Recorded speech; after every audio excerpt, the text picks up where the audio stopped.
에스더 이야기는 우리가 부활 그러니까 사순절 기간에 정말 예수님께서 아무 저항 없이 사단의 세력에 결박되어 돌아가신 것 같지만 끝내 승리하신 것, 우리가 에스더 말씀을 통해서 동일하게 느껴진다 싶어서 이 말씀을 정했습니다.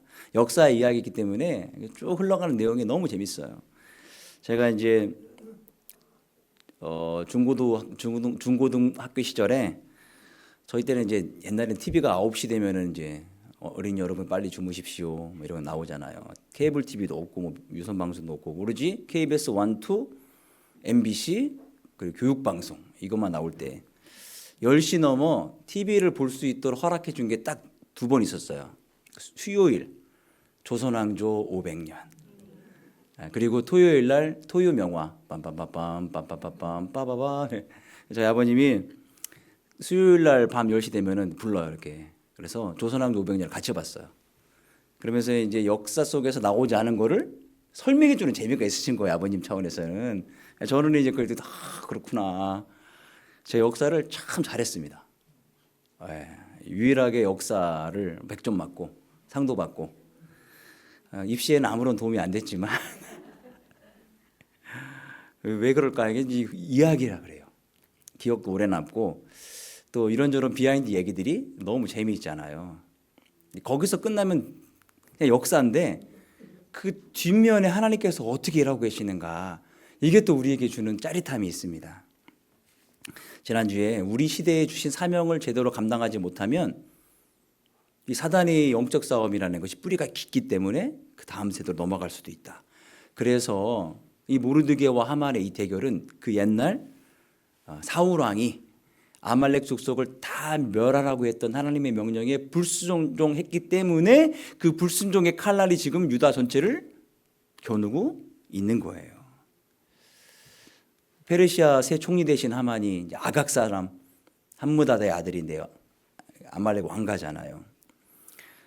교활한 술수를 써서 이 페르시아 안에 있는 유대 민족을 다 죽이라는 교서를 받아냅니다. 이게 시작이 모르드게가 절하지 않은 것 때문이잖아요. 모르드게는 나 혼자만 불이익 당하고 피해를 입을 수 있겠다 이런 생각으로 했지만 결국은 이게 전 민족으로 확대가 됩니다. 굉장히 힘들었겠죠. 나만 당하는 게 아니기 때문에. 1절을 볼까요? 모르드게가 이 모든 일을 알고 자기의 옷을 찢고 굵은 베옷을 입고 재를 뒤집어 쓰고 성중에 나가서 대성통곡하며. 모르드게가 자신의 슬픔을 3가지로 표현합니다. 먼저 처음에 어떻게 했죠? 옷을 찢었어요. 이게 이스라엘 사람들이 고통을 표현하는 방식입니다. 내 마음이 이렇게 찢어진다는 표현을 밖으로 보여주는 거예요. 야곱이 사랑하는 아들 요셉이 죽었다는 이야기 듣고 자기 옷을 찢고 대성통곡합니다. 똑같은 거죠. 2번째는 뭐 했죠? 굵은 베옷을 입었죠. 우리나라가 언제 베옷 입죠? 초상 났을 때. 또 한 가지 뭐 할 때 입었냐면은 왕에게 석고 대죄할 때 머리 풀어 헤치고 전하할 때 이제 상복도 입기도 해요. 그러니까 이스라엘도 똑같아요.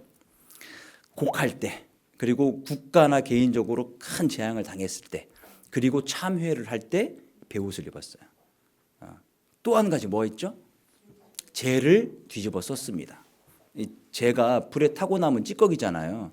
거름으로 쓸지 몰라도 쓸 데가 아무것도 없어요. 이 재를 내 머리에 뿌리는 행위는 내가 이렇게 무가치하고 버림받은 존재가 되었다라는 것을 표현하는 것입니다. 그리고 나서 대성통곡한 거예요. 자, 내가 할 수 있는 일이 아무것도 없을 때, 이런 걸 경험한 사람들은 이 모르드게의 상황을 10분 이해할 수 있을 겁니다. 중과부적이라는 이야기가 있잖아요.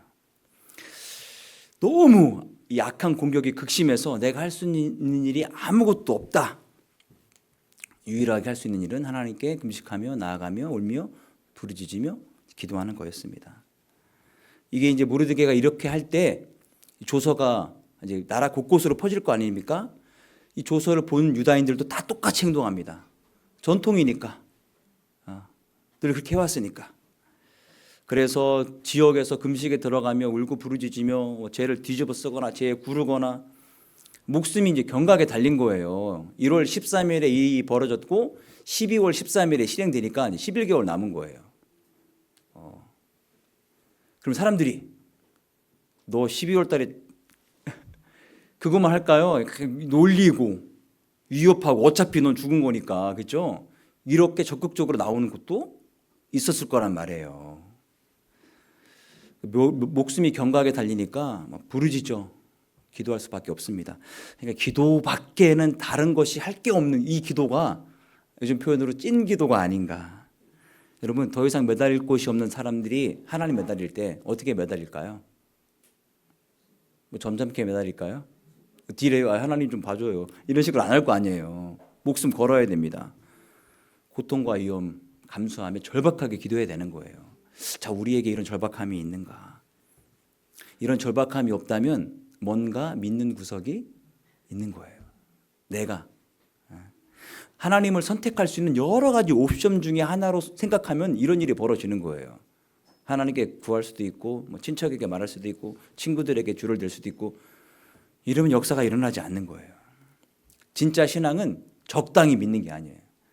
오로지 하나님께 올인, 하나님만 바라보는 거예요. 예수님께서 가버나움 지나실 때에 수많은 사람들이 예수님 둘러싸고 막 밀치고 했습니다. 그 와중에 예수님의 능력을 이끌어낸 사람 단 한 명, 12회를 혈루증 앓던 여인, 그 한 명뿐이었어요. 왜냐하면 절박했으니까. 이거 아니면 죽으니까. 예수님 안 만나 죽든 병 때문에 죽든 내가 만져가지고 안 나와가지고 부정 타가지고 돌에 맞아 죽든 어쨌든 죽는 거예요. 그러니까 절박함에 예수님 만져서 어떻게 됩니까? 구원도 받고 치유도 받고 하는 거 아니겠습니까? 수많은 사람들이 와서 하나님께 예배하지만 과연 성령의 능력을 몇 명이나 체험하며 하나님의 임재를 몇 명이나 느끼고 돌아가는가? 절박함이 그걸 말해줄 것입니다. 하나님밖에는 다른 길이 없다. 이런 사람들이 성령의 임재를 경험하고 하나님 능력을 만나는 거예요. 그래야 삽니다. 그래야 사람이나 조직이나 나라나 충격받아야 바뀝니다. 페르시아 제국 안에 유다인들이 쭉 이렇게 살고 있는데 전국에 한 400만 명, 이 수도권에만 70만 명. 그런데 이 사람들이 이때까지 이런 절박한 기도를 할 기회가 없었어요. 페르시아는 외국인들에게도 포로로 잡혀온 그 후손들에게도 관대했거든요. 그러니까 사는데 별다른 불편이 없는 거예요. 유대인들 전 세계적으로 우리나라 사람하고 부지런하기로 유명하잖아요. 영특하고. 그러니까 좀 지나면은 다 중상층으로 살아가는 거예요. 미국에서도 우리 집사님 계시지만 열심히 일하고 오셨더라고요. 미국에서도 한국 사람들 열심히 살고 어느 정도 유지하며 살아가는 거 다 알잖아요. 그죠? 그런 것처럼 한마디로 페르시아 안에서 유대인들은 먹고 살만 했다라는 거예요. 문제는 이렇게 100년 이상 살아오다 보니까 초창기 포로로 끌려와서 고난당하고 그래서 늘 본향, 고향, 예루살렘을 그리워했던 그 신앙과 열정들은 사라져가는 거예요. 오히려 지금 이제 원래는 바벨론에게 멸망당했는데 바벨론이 이 메데와 페르시아, 파사, 성경에는 메데와 파사라는 나와요. 메데와 파사인 작은 지역에 있는 나라에게 먹힙니다. 그랬다가 메데는 사라지고 뒤에 파사, 페르시아가 전체 제국이 되는 거예요. 이런 역사의 흐름이 있어요. 그러니까 이제 우리의 본류는 포로로 잡혀와서 멸시당했던 포로들 출신인데 시간이 지나면서 페르시아가 우리에게 먹고 살만하게 해주는 그냥 좋은 정부야, 나라야, 존재야, 이런 식으로 여기며 살고 있었던 거예요, 유다인들이. 그런데 이런 페르시아가 한순간에 내가 유다인이라는 사실 때문에 나를 죽이겠다, 모든 재산을 빼앗겠다, 정신이 번쩍 든 겁니다. 그렇지, 내가 지금 여기서 살 게 아닌데 이 제국이 나한테 쟁해주는 핑크빛 환상이 사라지는 거예요. 깨져버리는 거예요. 여러분, 마귀가 세상 권세를 잡고 있다는 이 사실을 쉽게 여겨서는 안 됩니다. 우리가 지금 눈앞에 보이는 평안함 때문에 현혹돼서는 안 되는 거예요. 언제든지 자기 목적이 있으면 발톱을 드러내는 거예요. 우리가 아무런 잘못을 하지 않았더라도 사탄은 우리가 하나님의 자녀라는 이유 하나만으로 우리 인생을 도적질하고 죽이고 멸망시키는 사악한 존재라는 사실을 잊어버려서는 안 됩니다. 그러니까 이 페르시아에 살고 있던 유다인들이 평화의 시기에는 못 봤던 영적인 실체를 지금 보게 된 거예요. 발등에 불이 떨어지니까 사단의 공격이 긴박하게 자기에 닥치니까 정신이 번쩍 나는 거예요. 그래서 잃어버렸던 신앙의 야성, 하나님께 금식하며 부르짖으며 메어달린 이 신앙이 깨어난 거예요. 이 영적 각성이 앞으로 어떤 결과를 갖고 오느냐, 이 사건 15년 뒤에 주전 458년에 에스라가 이끄는 두 번째 포로 귀환이 일어납니다. 첫 번째는 수룹바벨을 통해서 일어나요. 그래서 수룹바벨이 주도해서 성전을 건축합니다. 새 성전을. 그래서 첫 번째 솔로몬 성전이 사라지고 두 번째는 수룹바벨 성전이 지어지는데 이때 사람들이 다 기뻐해요. 근데 신기하게도 기뻐하는 사람들 중에 한편에서는 통곡을 해요. 왜냐하면 솔로몬의 성전을 기억했던 사람들은 통곡해요. 이렇게 초라해지다니. 70년 만에 돌아왔거든요. 근데 기억을 하는 거예요. 그러면서 너무 감격하는 사람들 반면에 어른들은 슬퍼해. 우리 잘못 때문에 이렇게 하나님의 영광이 초라해졌구나. 그런데 그리고 나서 더 진척이 안 돼요. 왜냐하면 주변에 이스라엘이 부흥되는 것을 방해하는 그런 존재들이 너무 많기 때문에. 그러다가 에스라가 이끄는 2차 포로 귀환, 이때 이제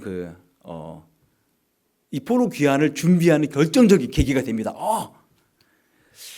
이 에스더 때의 위기가 없었다면 그냥 페르시아 안에서 그냥 편하게 영적인 나태함으로 이대로 살아가면 되겠다 싶었는데 이게 아니잖아요. 언제든지 우리를 죽일 수도 있고 우리는 원래 여기 살던 사람이 아니라 예루살렘으로 돌아가는 사람이지를 깨닫게 된 거예요. 자, 우리가 이 땅에서 평안히 사는 것이 아니라 우리는 어디로 갈 사람들입니까? 본향 천국에 갈 사람들이거든요. 여기서 지지고 볶고 하지 말고 늘 갈 준비를 하고 있어야 되는 거예요. 이게 굉장히 중요한 겁니다. 생사를 오가는 큰 위기였지만 정체성을 깨닫게 된 거예요. 각성하게 된 계기가 되는 거예요. 내가 영원한 하나님 나라에 속하게 사람이구나를 깨닫게 해주는 아주 중요한 순간입니다. 그러니까 하나님께서 허락해 주시는 고난은 쓸모없는 게 없어요. 아주 유익합니다. 뜻이 있는 거예요. 자, 모르드게가 이래서 사람들이 막 왕래하는 수산성 한복판에서 죄를 뒤집어쓰고 베옷을 입고 대성통곡합니다. 이 이야기가 건너 왕후 에스더에게 전달된 거예요. 그러자 에스더가 깜짝 놀랐죠. 무슨 일이 생기셨는가? 그래서 새로운 의복을 보내드립니다. 옷을 찢었으니까. 근데 모르드게가 받지 않아요. 일단 처음에는 개인적인 뭔가 고통과 어려움일 것이다 생각했을 거예요. 왜냐하면 지금 왕궁 안에 살잖아요. 깊숙이 왕궁 안에 사는 사람들은 밖에 일어난 일들을 금방 접할 수가 없어요. 그게 자기에게 관련된 일이 아니라면 말이죠. 그러니까 사태 파악을 못한 거예요. 근데 모르드게가 의복을 거절한 걸 보고 이게 개인적인 일이 아니구나 싶어서 자기가 신뢰하는 내시 하닥을 다시 모르드게에게 은밀히 급파합니다. 그러자 모르드게가 내시에게 전말을 다 얘기하는 거예요. 어떻게 얘기했느냐? 하만이 왕에게 돈을 주면서 어떻게 꼬셨는지를 잘 설명했네요. 돈의 액수까지. 그리고 이 약한 음모 때문에 유다 전체가 몰살당하게 되었다라는 왕의 조서의 사본, 복사본도 보내줍니다. 그리고 나서 네가 왕 앞에 가서 우리 민족을 구제해달라고, 구원해달라고 탄원을 좀 해봐라. 이 이야기까지 보냅니다. 에스더가 이 상황을 알게 되니까 깜짝 놀란 거예요. 이 종족에 닥칠 위기가 너무 위험하고 애처로운 거예요. 심지어 가족들도 문제가 있으니까요. 모르드게만 알고 지냈을까요? 유다인들은 함께 모여 사니까 내가 알고 있는 사람들 다 죽는 거예요 지금.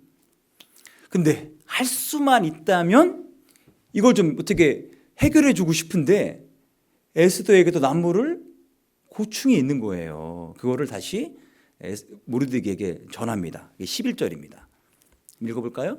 왕의 신하들과 왕이 각 지방 백성이 다 알거니와 왕에게 나가면 오직 죽이는 법이요 왕이 그자에게 금규를 내밀어야 살 것이라.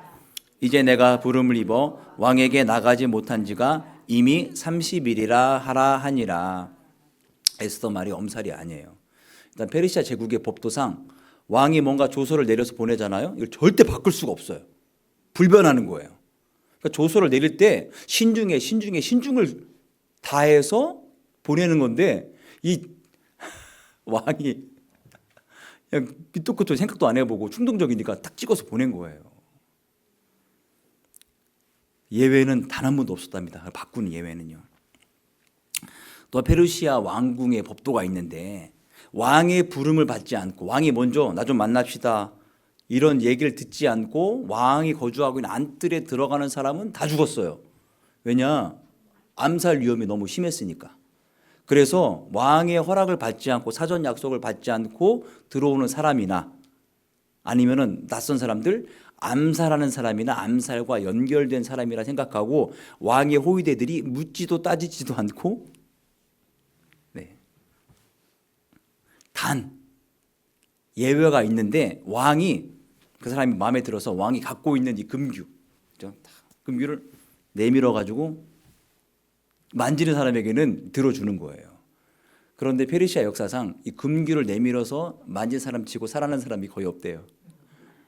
들어봤는데 마음에 안 들어. 금규를 잡아도 문제인 거라. 이런 상황이에요.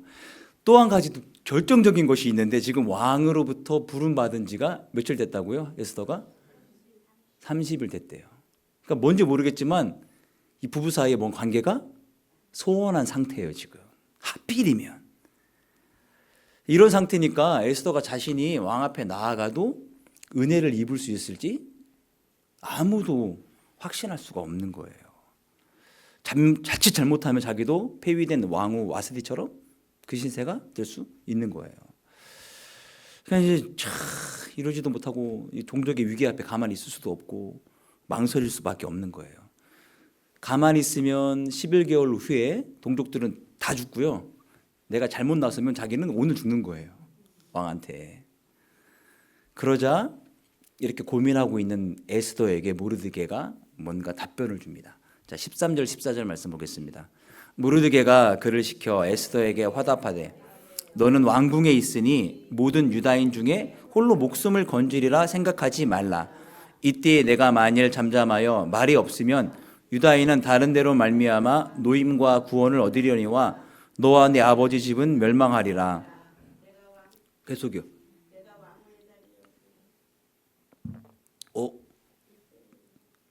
중요한 말이 사라졌네요. 그 뒤에 뭐가 있냐면 내가 왕후의 자리를 얻은 것이 이때를 위함이 아닌지 누가 알겠느냐 하니 제가 마지막 한번 또 점검을 했어야 되는데 옮기는 과정에 사라졌나 봅니다. 모르드게의 이 말의 의미는 이런 거예요. 에스더 네가 지금 왕후의 높은 자리에 있다 하더라도 너만 피할 수 있다고 생각하지 말아라. 이 하만이 용이 주도한 사람입니다. 이런 일이 벌어지면은 숨어 들어가는 사람들이 있을 거 아니에요. 그죠? 안 죽으려고. 그러면은 무슨 일이 벌어집니까? 색출하는 거예요, 이제. 색출. 그러면은 왕후도 자리를 보존할 수가 없어요. 누군가 내가 중요한 소식을 알고 있다고 사실은 이거 알만 알려주면 나 좀 살려주세요 하면 딜을 할 수도 있어요. 저기 왕후도 똑같은 유대인이에요. 나만 살려주세요. 이렇게 나만 같이 죽자는 사람도 있을 수 있단 말이죠. 왕후의 신분도 위험할 수 있으니 이거 지금 딴 사람 일이라 생각하지 말고 네 일이라 생각해라. 우리 유다인들은 운명 공동체다. 이렇게 얘기하는 거예요. 모르드게가 이런 말 속에 확신이 있는 거 어떤 확신이냐? 하나님이 우리 백성을 구원하실 것이라는 확신이에요. 이런 확신 속에 에스더가 네가 우리 민족을 구원할 사명자이다라는 걸 얘기하고 싶은 거예요. 자, 하나님께서 이스라엘 백성들을 구원하실 것이 분명한데 그 일을 할 수 있는 에스더가 하지 않는다면 결국은 에스더가 하나님의 일을 방해하는 역할이 되는 거예요. 그래서는 안 된다라는 얘기를 지금 하고 있는 겁니다. 하나님의 일을 하면서 나 아니면 안 되지 이런 생각을 절대 버려야만 합니다. 하나님이 굳이 뭐 우리가 필요해서 우리를 부르시겠어요? 하나님 혼자 하셔도 되는데. 그리고 나 아니어도 할 사람들이 많아요. 그러니까 내가 하나님께 어떤 사역의 사명의 부름을 받았다면은 감사함으로 받아야 돼요. 물론 하나님 나는 자격도 없고 너무 부족하고 실력이 없는데요. 하나님이 그냥 내버려 두지 않으시죠. 실력도 부어주시죠. 기드온 보세요. 기드온. 자기는 겁장이고 가장 작은 자이고 나약한 자인데 하나님께서 다 붙여주세요. 다 해라. 전략도 세워주고 사람도 붙여주고 이렇게 해라 저렇게 해라 해서 짜잔 만들어 놓으신 분이 하나님이시니까 걱정 말고 하나님이 기회를 주실 때 부담으로 생각하지 말고 영광으로 생각하며 순종하시기 바랍니다. 내가 순종 안 하면 다른 사람 쓸 거예요. 그럼 나 어떤 일이 벌어지느냐? 하나님께 순종해서 받을 수 있는 축복 얘네들이 다른 사람에 가는 거예요. 내가 그냥 걷어차는 거예요. 그래서 내가 왕후의 자리를 얻은 것이 이때를 위함이 아니냐라고 모르드게가 얘기한 겁니다. 자, 5년 전에 어떤 일이 벌어졌죠? 에스더에게 치열한 경쟁을 뚫고 왕후가 됩니다. 근데 그 과정이 운도 아니에요. 에스더가 엄청나게 노력한 것도 아닙니다. 그리고 뒷배경이 좋아서 된 것도 아니에요. 오직 하나님의 은혜로 된 거예요. 그렇죠? 하나님의 엄청난 축복을 받은 것이 지금 에스더의 상태입니다. 축복은 말이죠. 우리만 잘 먹고 잘 살라고 주는 것이 아니라는 사실. 그럼 뭐예요? 축복은 우리를 통해 그 축복을 다른 사람들에게 흘려보내라고 우리에게 주신 거예요. 그러니까 우리가 축복의 통로가 되어 가는 거예요. 하나님께서 아브라함에게 하나님께 축복을 주시는 것은 아브라함에게 축복의 통로가 되기 위해, 열방을 복받기 위해 내가 너에게 복을 주겠다 말씀하시는 거거든요. 그러니까 우리가 축복을 받고 이것을 다른 사람들에게 흘려보내는 통로로 사용하지 않고 우리만 갖고 있는다면 그 축복은 우리에게 저주가 될 수도 있어요. 자, 여러분, 요즘 젊은이들, 어린이들, 청소년들은 우물을 잘 못 볼 거예요. 우물, 그죠? 우물. 네. 옛날에 우물이 다 있었어요. 참 신기하게도 우물물을 계속 퍼내야 돼요. 계속 써야 깨끗하고 신선한 물이 나와요. 그렇지 않으면 우물물은 썩어요. 변질돼요. 고인물이 돼요. 우리 청소년들 고인물 얘기는 많이 들었죠. 고인물. 고인물. 그렇죠. 변화가 없고 뒤처지고 이런 것들을 대부분 요즘은 고인물이라고 얘기해요. 그래서 동네에서 날 잡아가지고 1년에 한 번씩 일부러 물을 퍼냅니다. 퍼내는 일을 해요. 똑같은 거예요. 우리 안에 축복들을 흘려보내지 않으면 그렇게 고인물이 됩니다. 자, 모르드게가 망설이는 에스더를 향하여서 한 말은 어떻게 보면 꾸짖음 같은 걸 수도 있어요. 요지가 바로 이런 것입니다. 자, 가진 것이 없을 때 하나님 앞에 과감히 헌신할 수 있습니다. 청년들 집회 때 보면은 내가 하겠습니다. 다 헌신합니다. 시간이 지나 직장도 생겨, 가정도 생겨, 재산이 많아져, 은근슬쩍 이제 다 이제 빠져나갑니다. 사실은 내 자리를 보존하고 안주하려는 것 이건 자연스러운 거라고 봐요. 하지만 여러분, 눈에 보이는 이 성공이 진짜 성공, 즉 영적 성공으로 나가는 것을 방해하는 걸림돌이 될 수도 있다라는 사실이에요. 우리가 내 자신과 내 행복의 안전을 위해서 하나님 나라를 위해서 헌신하는 것을 주저한다면 에스더처럼 준엄한 꾸지람을 들어야 합니다. 하나님께서 우리를 사용하시려고 않으신다면 애당초 우리에게 축복을 주실 이유가 없는 거예요. 그러니까 우리가 하나님 관점에서 보자고요. 믿음으로 현재 우리의 위치, 자리, 이런 축복들은 다 하나님께서 내게 주신 것이라 믿음으로 여기십시오. 남보다 나은 자리, 남보다 나은 인기, 남보다 나은 학벌, 남보다 안정된 자리, 명예 다 하나님께서 목적을 위해 우리에게 주신 축복입니다. 그러니까 그 목적을 이제는 우리가 찾는 게 중요한 거예요. 사람에게 다 하나님께 쓰인 때가 있습니다. 에스더가 왕후가 될 때에 이것만은 말하지 말라고 한 게 있어요. 모르드게가 뭘 말하지 말라고 했죠? 유대인이라고. 지금은 유다인 대표가 돼서 왕에게 좀 구원해 달라고 요청을 하는 거예요. 이랬다 저랬다 이럴 수도 있지만 여러분, 하나님께서 유다 민족을 위기 가운데서 구원하려고 마지막 숨겨놓은 히든 카드 누구라고요? 에스더. 왕으로서 누릴 수 있는 특권들을 다 내려놓고 이제는 하나님 나라를 위해 영적 싸움을 최전방에서 싸우라는 거예요. 이런 이야기 들으니까 에스더가 심각성을 깨닫는 거죠. 자칫 잘못하다가는 한순간에 목숨을 잃을 수 있습니다. 그러니까 이제 책임이 있는 사람들, 또 믿음 있는 사람들에게 어느 순간 이런 고통이 다가올 때가 있어요. 결단의 때가 있는 거예요. 예수님 십자가 지시기 전에 어떤 일 하셨죠? 겟세마네 동산에서 그렇죠. 땀방울이 핏방울 되듯 기도했단 말이에요. 피를 땅같이 흘리는 기도가 있었단 말이죠. 오늘 에스더도 아마 그런 결정을 했을 거라고 봅니다. 이러지도 못하고 저러지도 못하고 이래 주거나 저래 주거나 참 애매한 난감하다 이런 거잖아요. 16절에 그래서 결론을 보냅니다. 16절 읽어볼까요? 당신은 가서 수산에 있는 유다인을 다 모으고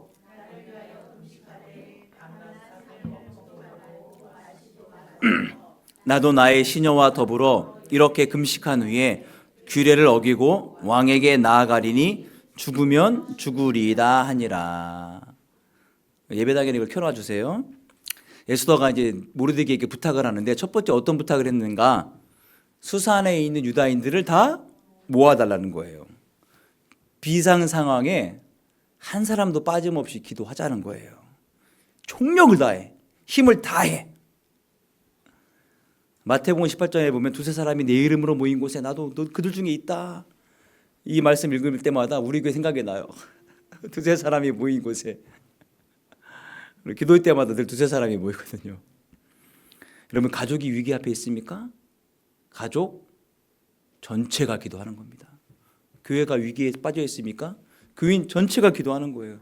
나라와 민족이 위기 가운데 있습니까? 나라와 민족 전체가 다 나오는 거예요. 다 나오지 못한다면은 적어도 우리나라 같은 경우에는 교회라도 하나가 되어 기도해야지. 지금 그럴 때 아닙니까 지금? 예, 참. 두 번째는 어떻게 부탁했냐면 다 모아놓고 3일 밤낮을 먹지도 마시지도 말고 금식해달라는 거예요. 금식기도 해달라는 거예요. 일반적으로 유대인들은 금식하면 하루 금식했습니다. 그런데 수산성의 70만 이 수산성과 그 수도권 사람들 70만 명이 3일을 먹지도 마시지도 않게 해달라는 거예요. 왜 이렇게 어려운 걸 부탁했을까요? 상황이 심각하고 어려우니까요. 제가 이제 대학 때 원단 금식 수련회가 저희 선교단체에 늘 있었습니다. 그러니까 12월 말부터 1월 초까지 3일 금식을 해요. 제가 대학교 2학년 때 칼빈 대학교 왔었어요. 그때는 저쪽에서 버스 타고 막 꼬불꼬불 산길을 와서 왔는데 그 칼빈대가 이 칼빈대가 봤는데 보니까 그대로 계단 같은 거 똑같더라고요. 근데 그 주변이 다 바뀌었어요. 대학교 2학년 때니까 92년도에 왔었어요. 그래서 이제 몇 끼를 금식하느냐? 점심, 저녁, 그 다음 아침, 점심, 저녁, 그 다음 아침까지. 점심 때 죽 먹여서 보내는 거예요. 같이 쓰러지면 안 되니까. 그런데 이제 선배들이나 이렇게 뭘 부탁하냐면 방학 12월 초에 하니까 12월 말에 원단 금식 수련회가 있으니까 방학 기간 동안에 많이 먹지 말고 절식해라.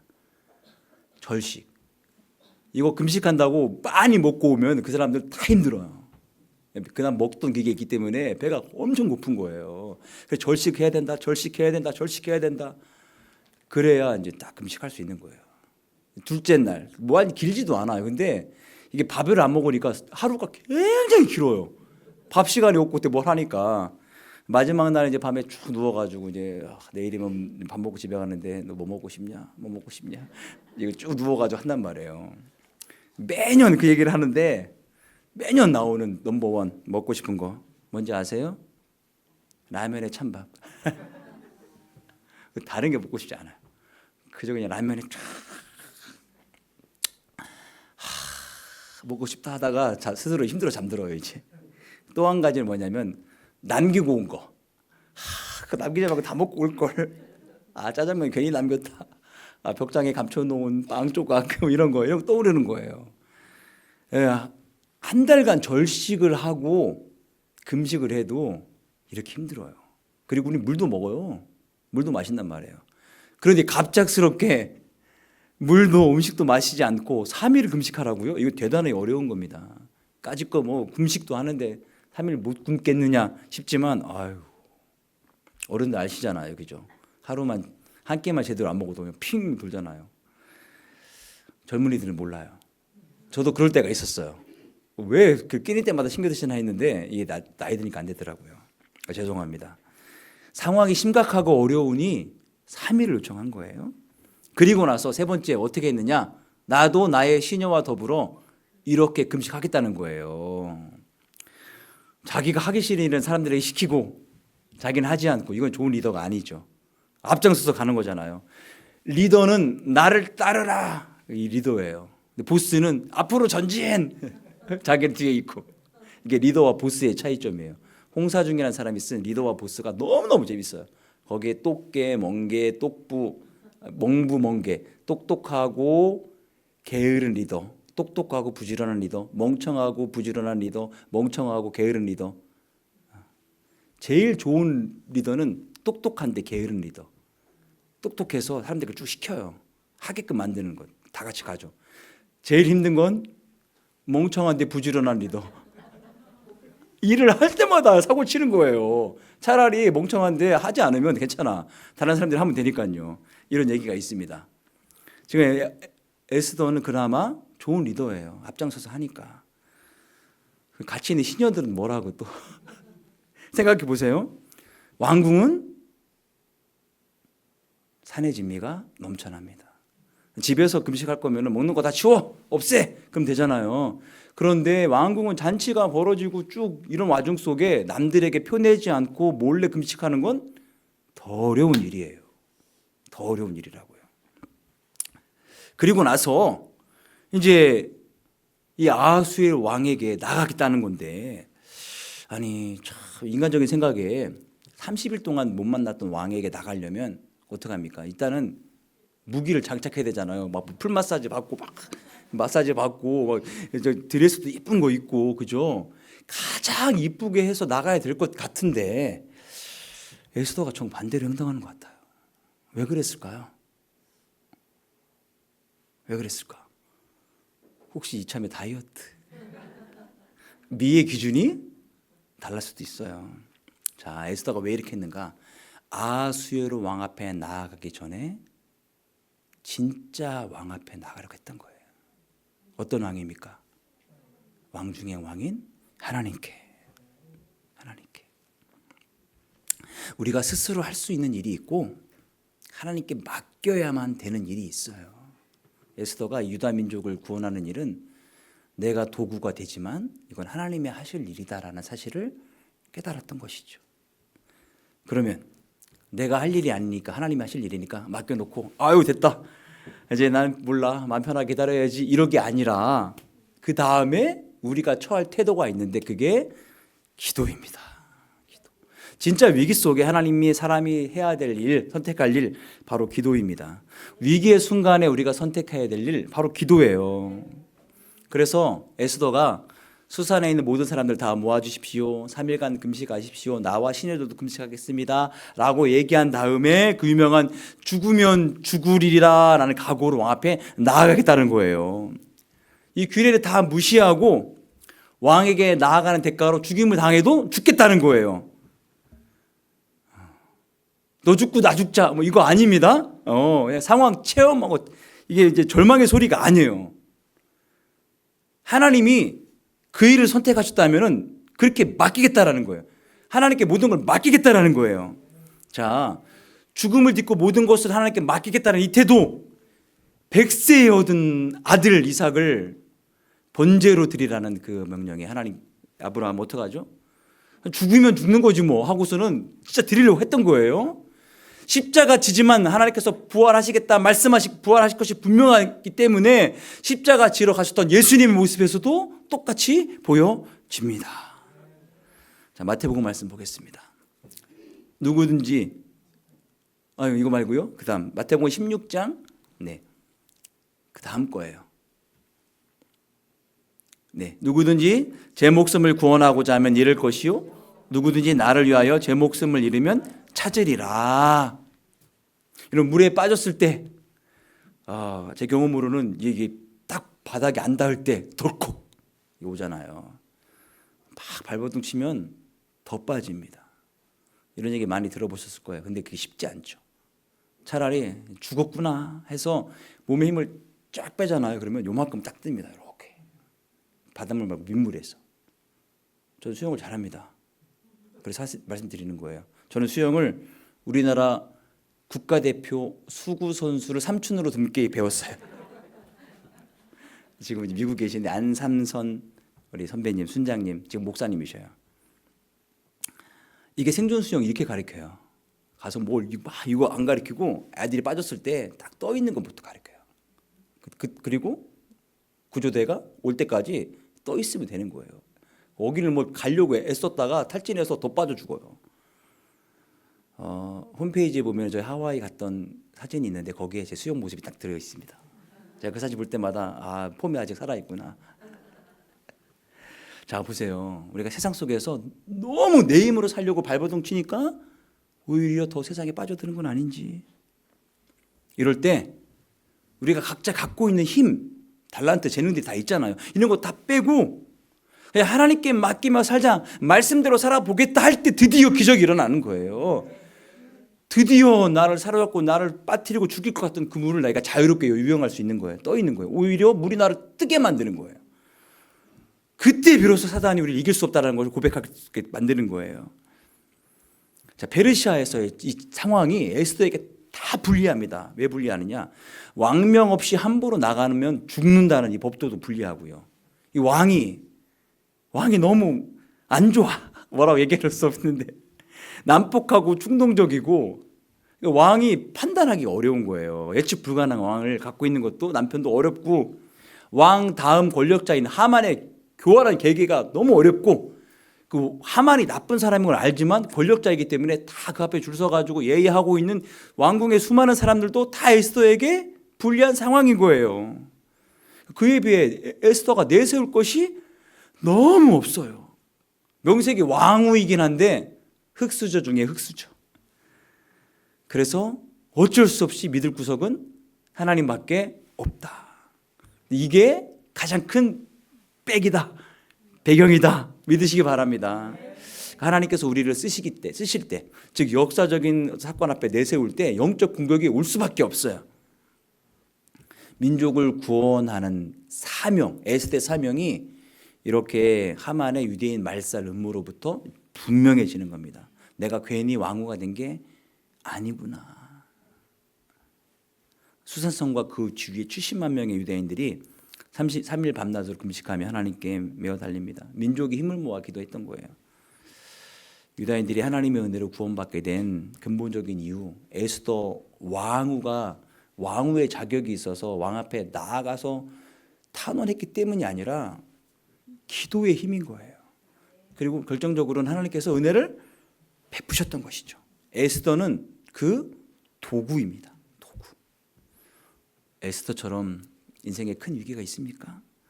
난 없어요. 너무너무 다행입니다. 그런데 이렇게 위기를 겪는 사람들을 만날 때 얘기해 주시라는 거예요. 내가 들어보니까 에스더가 이런 위기 속에 이렇게 했다더라라고 쫙 설명해 주십시오. 설명이 안 되면 저한테 데려오시죠.